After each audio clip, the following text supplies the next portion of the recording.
Assalamualaikum warahmatullahi wabarakatuh. Bismillahirrahmanirrahim. Kalau kita sedikit memperhatikan situasi dan kondisi yang berkembang saat ini di lingkungan kita, ada perubahan-perubahan yang signifikan baik dari sisi aturan, kegiatan-kegiatan, dan bagaimana mensikapi sesuatu dengan kondisi-kondisi yang berbeda dari waktu ke waktu. Terutama di tahun 2024 ini, kita bangsa Indonesia suka atau tidak suka, mau atau tidak mau, tentu harus mengakui bahwa memang ada peristiwa besar sejarah baru yang akan diukir oleh pemerintah kita dari zaman ke zaman. Dari tahun 1949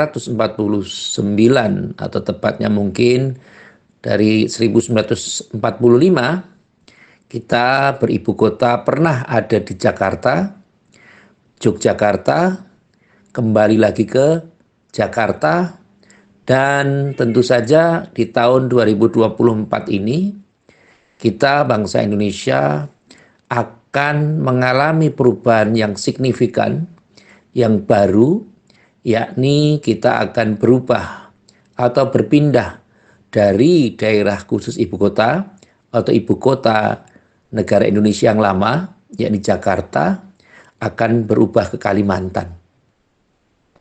Faktor-faktor ini tentu saja menjadi perhatian kita, terlepas suka tidak suka, pro atau kontra dengan konsep ini, tetapi kenyataan telah membuktikan bahwa perpindahan ibu kota ini sudah mempunyai payung hukum yang jelas. UU nomor 3 tahun 2022 sudah menunjukkan hal kondisi seperti itu. Dan yang paling penting lagi adalah bahwa perpindahan ibu kota dari Jakarta ke Kalimantan ini sudah disepakati oleh 93% anggota legislatif. Dan ini juga akan membuktikan bahwa memang segala sesuatunya harus kita laksanakan karena itu adalah amanah konstitusi. Sesuatu kondisi yang memang telah direncanakan secara matang, secara baik. Terlepas ada kekurangan di sana sini, barangkali itu merupakan bagian dari realisasi yang harus kita lakukan dan harus kita terima.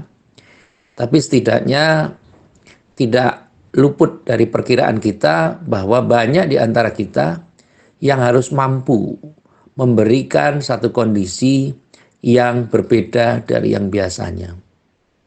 Terlepas mungkin ada sebagian kecil masyarakat kita yang belum mengakui kemerdekaan, itu adalah urusan mereka atau urusan dia.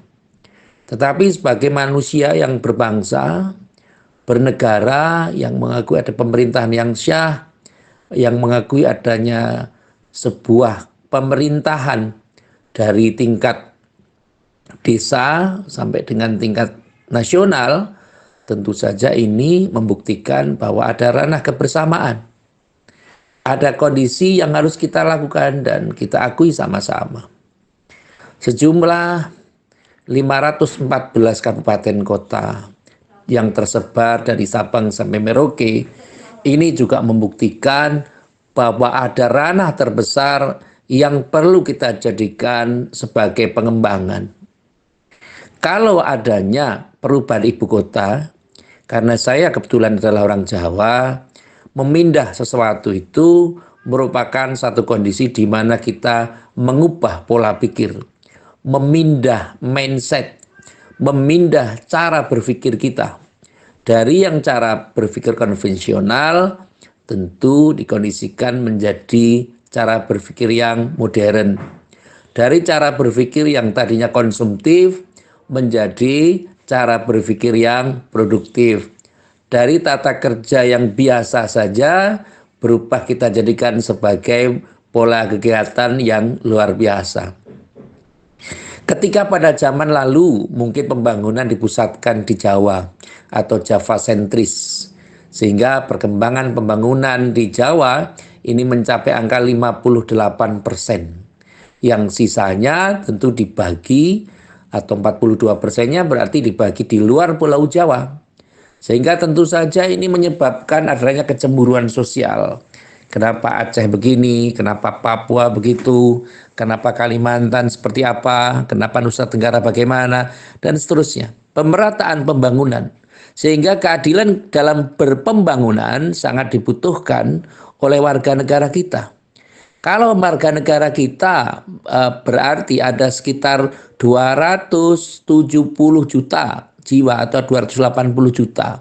Kalau kita ambil 58%-nya berarti 149% atau 160 juta penduduk warga negara kita berpusat di Pulau Jawa. Sehingga diakui atau tidak, kita harus merasa bahwa Pulau Jawa ini sungguhnya juga sudah sangat padat dengan aktivitas, dengan kependudukan, dengan pembangunan. Belum adanya satu kondisi, kalau kita perhatikan sama-sama, perpindahan teknologi dari tata kerja dan tata kelola misalnya transportasi. Sekarang sudah didengungkan adanya MULIS atau mobil listrik. Yang tentu saja mobil listrik ini harus diakui sama-sama bahwa mobil listrik ini merupakan satu kondisi untuk membangun bangsa. Karena kalau kita perhatikan sama-sama bahwa listrik itu bahan bakarnya atau dari batu bara. Dan Indonesia itu adalah pengekspor batu bara yang luar biasa. Mempunyai produktivitas, mempunyai produksi batu bara yang sangat luar biasa. Kalau mobil bensin atau BBM ini kebetulan secara kondisi adalah menggunakan bahan bakar minyak. Dan Indonesia untuk saat ini belum bisa mengolah minyak secara sendiri. Maka biasanya diolahkan ke Timur Tengah. Nah, Indonesia secara tidak sadar dan sengaja, dan itu sudah berlangsung bertahun-tahun, setiap tahunnya itu menghabiskan, memberikan donasi kepada Timur Tengah itu senilai 400 triliun. Artinya bahwa 400 triliun itu kalau memang diubah dari pola-pola kerja yang sekarang, ketika diambil itu contoh saja, contoh kecil saja. Jadi dari mobil bensin ke mobil listrik. Artinya investasi. Kalau kita menggunakan mobil listrik, berarti kita setidaknya akan memperkaya pada masyarakat kita sendiri, pada bangsa kita sendiri. Tapi kalau kita menggunakan mobil yang BBM tentu atau mobil bahan bakar minyak, kita akan memperkaya masyarakat atau negara Timur Tengah. Bayangkan saja ketika kita belum bisa mengolah secara sendiri dan kita harus mengekspor minyak mentah kita ke luar. Sehingga yang mengolah adalah orang lain, kemudian kembali diimpor ke sini. Ini luar biasa. Dan ini pola pikir kita senantiasa, mindset kita harus kita perbaiki. Belum kegiatan-kegiatan yang lain. Dari pola ke manual diubah menjadi pola yang digital. Dari pola-pola yang tentu saja ada rumah kaca, emisi kita ada karbon dioksida, ada rumah kaca dan seterusnya, maka harus menggunakan teknologi yang ramah lingkungan. Kembali kepada proses pemindahan ibu kota ini. Kami atau saya sebagai masyarakat biasa tentu tidak akan paham, tidak akan bisa mengetahui bagaimana acuan normatifnya atau bagaimana blueprintnya dari ibu kota negara yang baru ini. Tapi setidaknya kita sebagai bangsa harus mengakui bahwa tingkat kepuasan dari masyarakat terhadap pemimpinnya, misalnya ke Pak Presiden kita, itu mencapai angka lebih dari 75%. Bahwa angka survei ini tentu tidak bisa kita jadikan sebagai sesuatu yang biasa-biasa saja.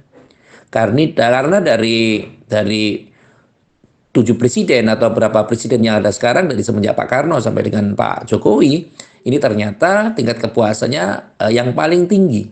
Tertinggi saat ini adalah pada saat Presiden Bapak Insinyur Haji Joko Widodo. Ini tentu membuktikan juga bahwa memang kita sebagai bangsa tentu harus juga mengakui. Sepakat atau tidak sepakat, tentu fakta di lapangan harus kita akui. Konsep-konsep berpikir kita tentang ibu kota negara, tentu mindset kita juga harus berubah. Pengembangan pendidikan kita harus berubah. Dari yang tadinya kita tentu hanya sedikit berpikir tentang lokalisme, berpikir tentang diri kita sendiri, tentu juga kita harus berpikir tentang bagaimana memahami, mempelajari lingkungan kita. Supaya aktivitas-aktivitas kita cenderung ke arah membangun lingkungan dan bukan merusak lingkungan.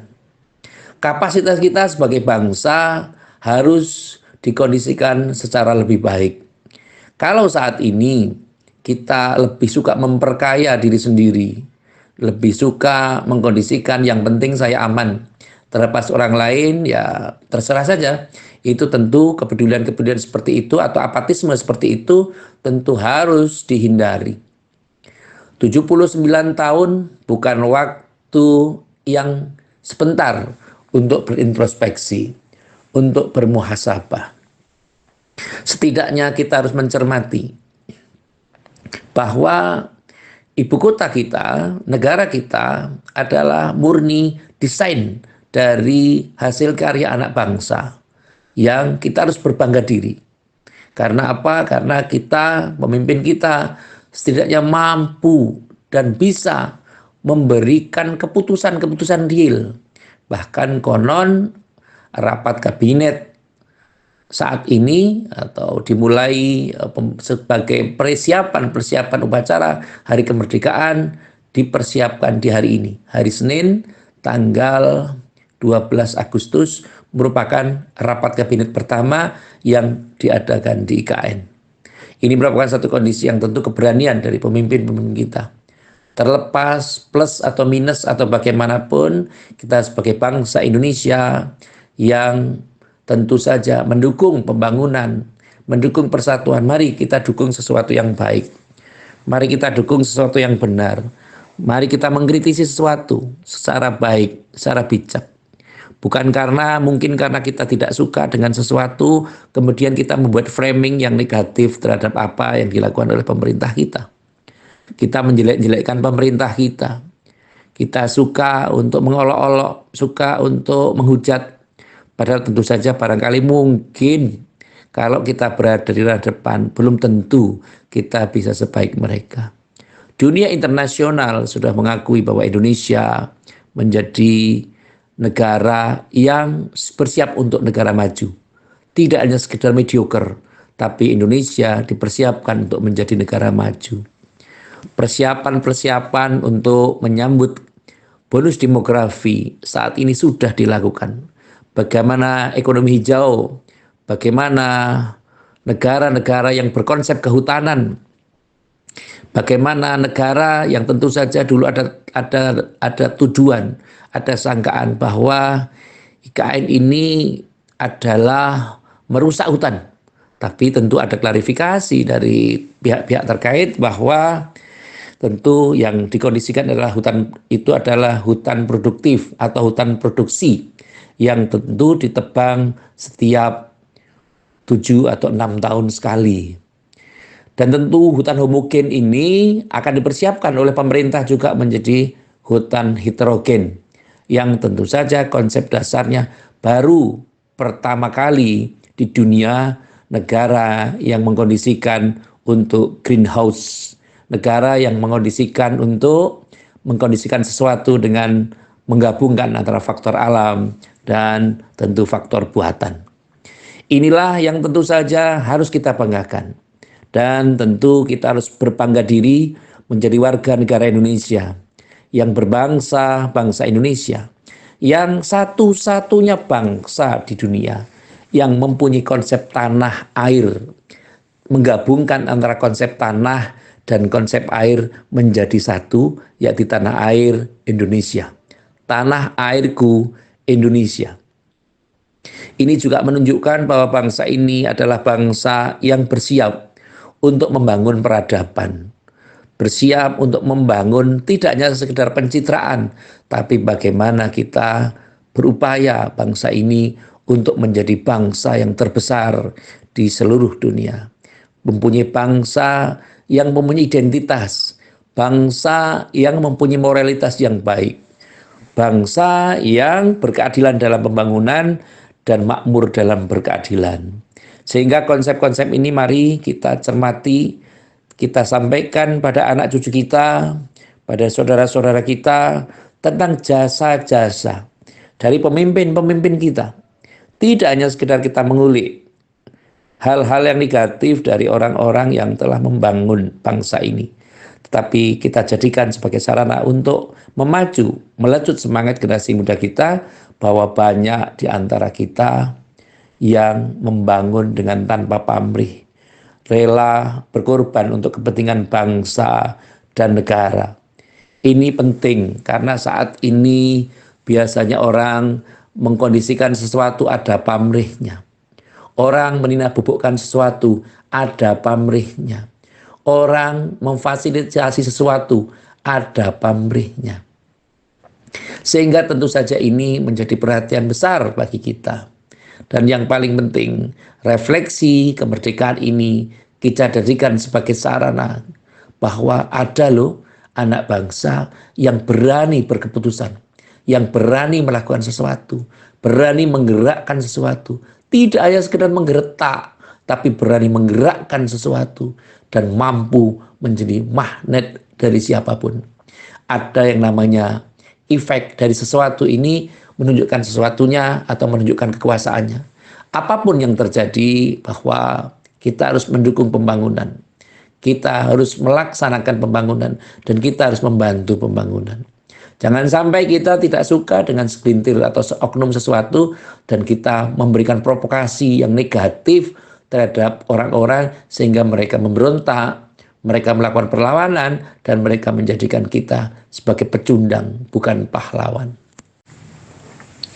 Sebagai masyarakat yang tinggal di daerah pedesaan, karena di kita, di Indonesia ini lebih dari 81.000 desa yang ada di Indonesia.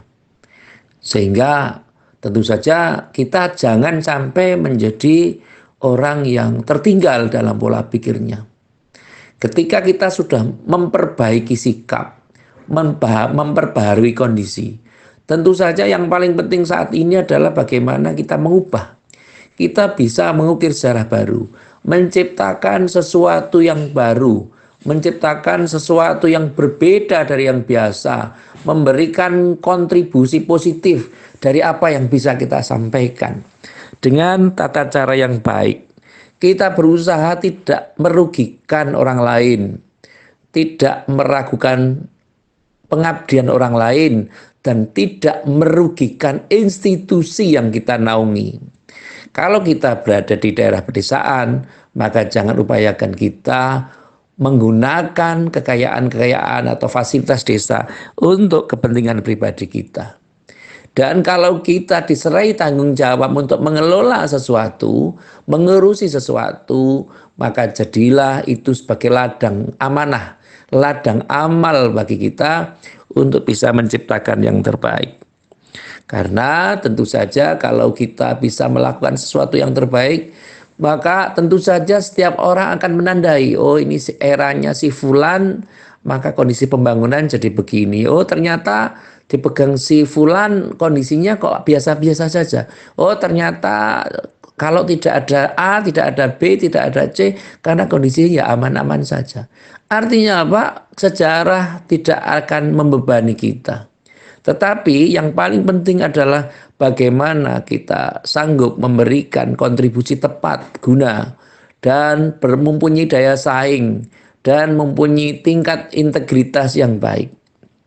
Maka tentu saja kita adalah membutuhkan seorang pemimpin yang tidak hanya cerdas tetapi juga cermat. Tidak hanya sekedar takwa tapi juga tawadhu. Tidak memperlihatkan satu kondisi yang menunjukkan bahwa saya adalah A atau B, tapi itu diwujudkan dalam ranah hasil kerja, ranah hasil kita dalam menikmati sesuatu, ranah dalam kondisi menikmati sesuatu atau berkarya untuk mendapatkan kebaikan-kebaikan. Ketika kita bangga dengan jabatan-jabatan kita, mungkin saya juga mengalami hal yang sama. Saya mengurus sesuatu tapi hal itu tidak berkembang. Hanya jalan di tempat, kok malah jalan di tempat, bahkan mundur karena koordinasi kurang. Maka tentu harus kita pahami sama-sama. Bukan untuk disesali, tetapi bagaimana supaya kondisi ini segera diperbaiki. Mumpung masih ada masa hikmat, masih ada kepemimpinan berkelanjutan, mari kita siapkan kepemimpinan itu dengan cara-cara yang baik, dengan cara-cara yang bijak. Dalam hal ini anak-anak kita tentu sudah mengkondisikan untuk mempersiapkan diri, untuk mempersiapkan mentalitas dia atau mereka, untuk mempersiapkan fisik, psikis, dan nurani untuk bagaimana menjalankan tugas. Sesungguhnya ini merupakan satu titik balik dari pembangunan kita. Apakah kita ingin segera menjadi pionir, menjadi inisiator pembangunan, memberikan ladang untuk kita berinisiatif dan membuka cakrawala pada diri kita dan orang-orang di dekat kita, atau kita ingin menjadi orang yang biasa-biasa saja. Dalam hal ini tentu kita juga harus berpikir, agama memberikan kesempatan kepada kita, kullu ya'mal an syakilatih. Sesungguhnya setiap manusia itu akan bergerak sesuai dengan porsinya masing-masing. Kita tidak boleh memaksakan kehendak akan kepemimpinan kita. Tapi kadang diktator itu penting. Kadang untuk menyuruh anak kita ngaji, untuk menyuruh anak kita sekolah, ya kita harus keras menyuruhnya. Tidak boleh semuanya demokrasi. Misalnya mengatakan, nah kamu hari ini sekolah ya, supaya pinter. Tapi kalau hari ini nggak mau masuk ya nggak apa-apa lah. Itu nggak benar. Maka kalau dalam bahasa kita, di situ orang tua harus meletakkan bagaimana konsep berpikir yang keras. Kamu hari ini harus sekolah, harus berilmu, harus belajar terus. Jangan lelah untuk belajar. Karena ketika belajar di waktu kecil, itu bagai mengukir di atas batu. Tetapi kalau belajar sudah dewasa, maka bagai mengukir di atas air. Tentu jadi protes, lupa kan ada es juga. Es itu kan atas airnya. Iya, tapi ada bahasanya air yang membeku. Kalau air encer nggak bisa diukir. Nah tentu serikalan atau bahasa-bahasa yang bulian-bulian seperti ini tentu harus kita sikapi sama-sama. Bahwa kita juga harus berpikir cerdas, harus juga melupakan keinginan atau ego kita, etos kerja kita harus memang kita tunjukkan pada anak-anak kita. Karena satu nasihat itu tentu akan tidak manfaat ketika tidak ada contoh. Maka ada sebuah pepatah mengatakan bahwa satu contoh itu lebih efektif daripada 1000 nasihat. Dinasihati 1 kali, 2 kali, 3 kali, 4 kali. Ya itu anak tidak akan meresap dalam hatinya. Tetapi ketika orang tua menunjukkan contoh-contoh, menunjukkan bagaimana tidak omdo, ya, tidak omong doang. Ini tentu saja akan memberikan anak mulai memegang inisiatif untuk melangkah pada konsep-konsep yang berikutnya. Yang terakhir tentu saja mari kita berupaya untuk menjalankan kegiatan-kegiatan. Mari kita sambut secara gembira peringatan 79 tahun Hari Kemerdekaan Republik Indonesia.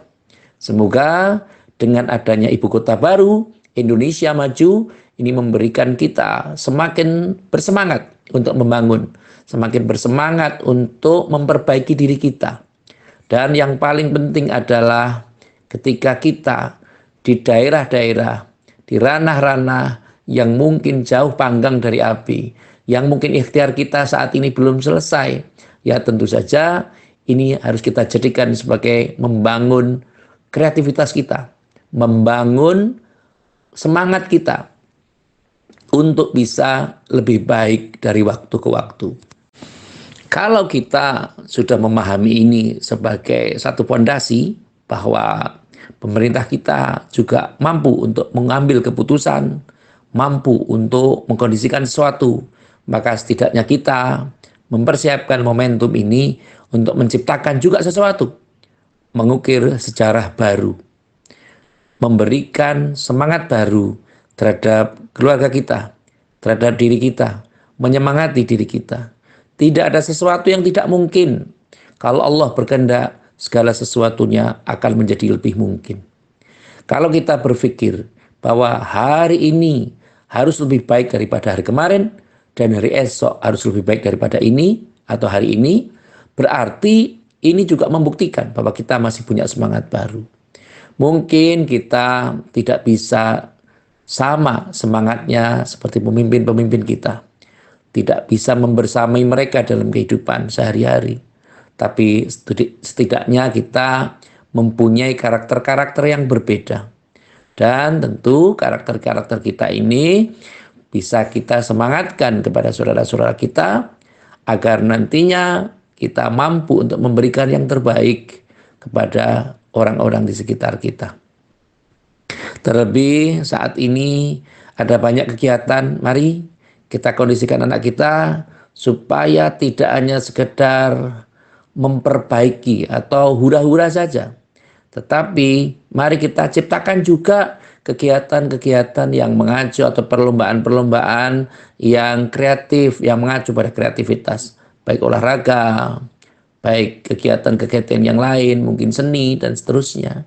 Tapi pangapunten harus kita ikuti sama-sama bahwa tugas kita sekarang adalah mempertahankan kemerdekaan, mengisi kemerdekaan, dan melanjutkan pembangunan dalam situasi kemerdekaan. Kalau 3 aspek ini sudah bisa kita dapatkan dalam pemikiran kita, sudah bisa kita lakukan dalam kondisi kehidupan kita, maka tentu saja ada hal-hal penting nantinya bahwa desa kita, tempat kita untuk bernaung ini, atau tempat-tempat kita, mungkin kita berada di perkotaan, ya berarti kota yang kita naungi akan mengacu pada pola-pola yang baik. Maka tentu saja monggo kita sama-sama tidak hanya sekedar hura-hura, tetapi juga kita sisipkan mungkin jiwa sosial, mungkin semangat-semangat beribadah. Maka tentu saja di menjelang kemerdekaan ada tasyakuran, ada doa bersama baik di masjid atau di tempat-tempat ibadah yang lain, atau ada tabur bunga ke Taman Makam Pahlawan.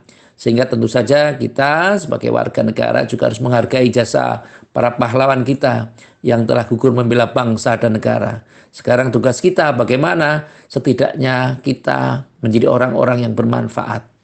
Sekali lagi dirgahayu kemerdekaan Republik Indonesia yang ke-79.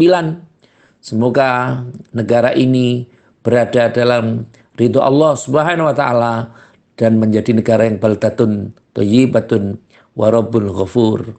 Amin Allahumma amin. Yang terakhir seperti biasa mari kita saling mendoakan agar kehidupan kita lebih baik dari waktu ke waktu.